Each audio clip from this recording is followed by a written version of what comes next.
हाँ, नमस्कार, जय हिंद, वंदे मातरम दोस्तों। मेरे भाइयों, आप लोग कैसे हैं? उम्मीद करते हैं कि सभी लोग ठीक होंगे और सभी तक लेटेस्ट अपडेट चैनल के माध्यम से दोस्तों आप लोगों तक पहुंच रही होगी। हाँ दोस्तों, हम पहले भी आपको अपडेट प्रोवाइड करते रहे हैं चैनल के माध्यम से, और जब जब हमें समय मिलता है तो हम आप तक जो भी खबर होती है, लेटेस्ट अपडेटें, वो लाने की कोशिश करते हैं। और स्पष्ट रूप से आप देख सकते हैं कि यहाँ पे मंत्रिमंडल सचिवालय में जो है वो बैठक होने जा रही है, और मुख्यमंत्री, उप मुख्यमंत्री, सभी मंत्रीगण बिहार के रहेंगे। राज्यपाल भी रहेंगे, प्रधान सचिव भी रहेंगे, पटना के विकास आयुक्त भी रहेंगे, प्रधान सचिव वित्त विभाग बिहार पटना भी रहेंगे। निर्देशानुसार यहाँ पे तारीख दी गई है कि 17/6/2025 यानी मंगलवार को पूर्वाह्न 10:30 बजे से ये बात कही जा रही है कि मंत्रिपरिषद की जो बैठक है मुख्य सचिवालय स्थित मंत्रिमंडल कक्षा पटना में होगी। तो यहाँ पे आप देख सकते हो दोस्तों, स्पष्ट रूप से लिखा है 17/6/2025 मंगलवार को पूर्वाह्न लिखा है कि भाई मंत्रिपरिषद की बैठक मुख्य सचिवालय की मंत्रिमंडल कक्ष में आयोजित की जाएगी। यहाँ से स्पष्ट रूप से आप देख सकते हैं कि बैठक मुख्य सचिवालय में इसी मंत्रिमंडल कक्ष में होगी।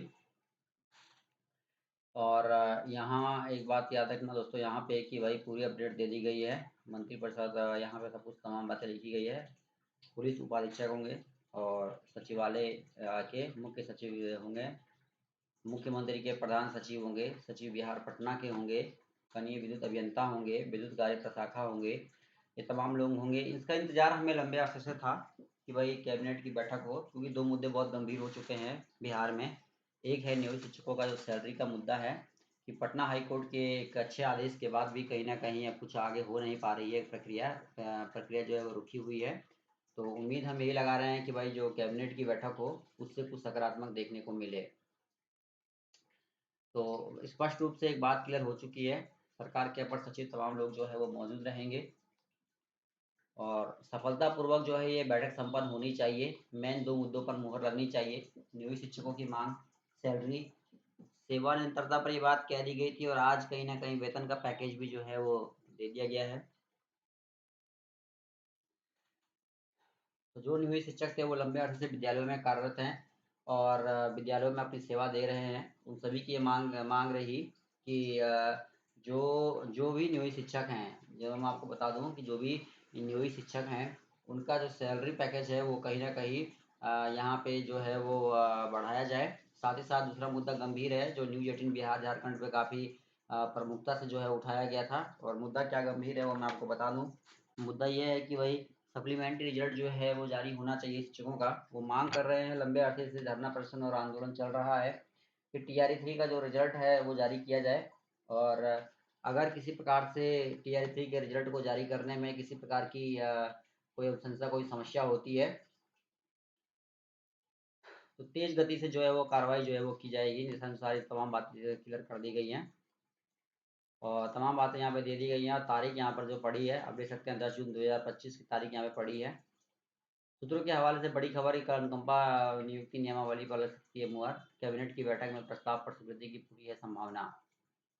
लो भाई, एक और गंभीर मुद्दा आ गया। और मुद्दा क्या है आपका कि बस सूत्रों के हवाले से बड़ी खबर है कि अनुकंपा यानी कि नियुक्ति नियमावली पर लग सकती है मुहर, कैबिनेट की बैठक में प्रस्ताव पर स्वीकृति की पूरी है संभावना।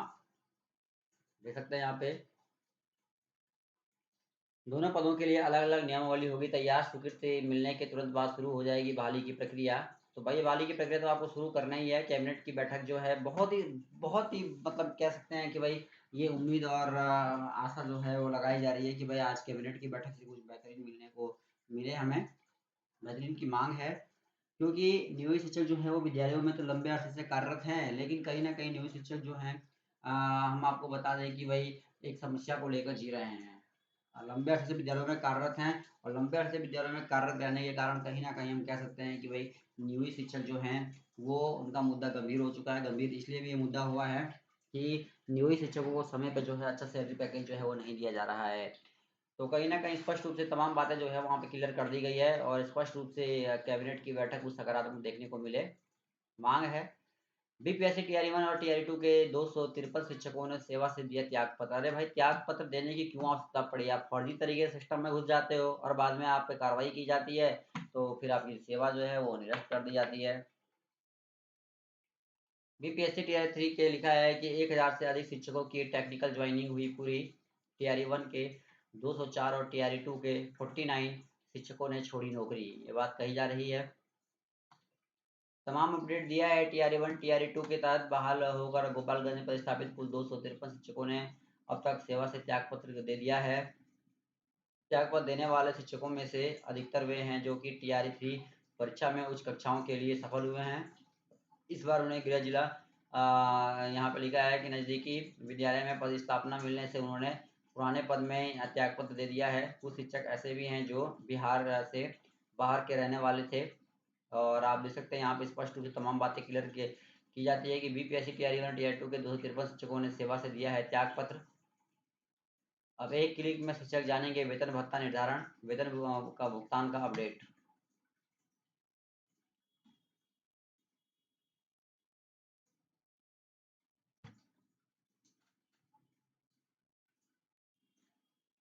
वेतन भत्ता में वृद्धि संधारण की स्थिति को कर पाएंगे ऑनलाइन सर्च, आप देख सकते हैं। यहाँ पे लिखा है कि विभाग ने अब केवल HRMS human resource management system portal के ही माध्यम से शिक्षक शिक्षिकाओं के सभी प्रकार का भुगतान करेगा। इतना ही नहीं, जिला वर्ग के शिक्षक शिक्षिका अब एक क्लिक में अपने वेतन भत्ता का निर्धारण, भुगतान और सेवांत लाभ जो है प्राप्ति का अपडेट ले सकेंगे। अपर मुख्य सचिव डॉक्टर एस सिद्धार्थ के अनुसार इसकी पहल अब अनिवार्य की गई है ताकि स्कूली शिक्षक शिक्षिका और प्रत्येक शिक्षाकर्मी के वेतन भत्ता और अन्य मद के भुगतान की प्रक्रिया को पारदर्शी बनाया जा सके। एक क्लिक पे कहा जा रहा है कि शिक्षक जानेंगे वेतन भत्ता निर्धारण, ये तमाम चीज़ें जो है वो यहाँ पे जो है पूरी की जा रही है।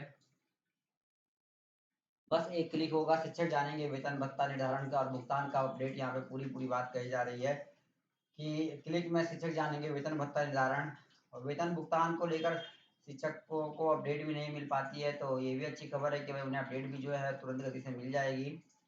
तो शिक्षक जानेंगे वेतन भत्ता निर्धारण कैसे होगा, भुगतान की प्रक्रिया क्या होगी, तमाम प्रक्रियाओं से रूबरू होंगे और उनके लिए कुछ ना कुछ बेहतर जो है वो आगे किया जाएगा। एक मांग पे देख सकते हैं आप, सभी लोग टिके हुए हैं और मांग ये है कि भाई जो नियोजित शिक्षक है उनके वेतन भत्ता निर्धारण और तमाम प्रक्रिया जो है वो जल्द से संपन्न की जाए।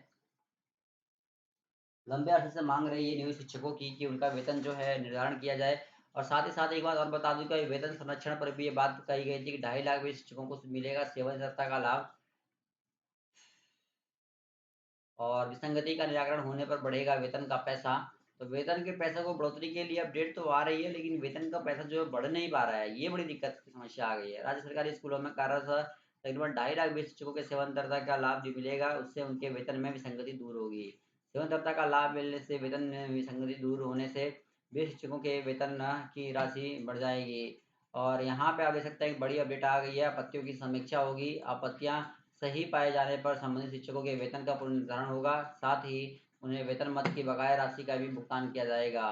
तो ये तमाम बातें जो है वो क्लियर कर देगी। 2.5 लाख शिक्षकों को मिलेगा सेवानिवृत्ता का लाभ, ये बात जो है वो कही जा रही है। दोस्तों वीडियो को शेयर कीजिए, लगातार चैनल के माध्यम से प्यार बना के रखिएगा, क्योंकि टीआरई पर भी सीएम नीतीश कुमार बड़ा फैसला सुना सकते हैं। साथ ही साथ न्यूज शिक्षकों के भाई का बड़ा फैसला भी देखने को मिल सकता है।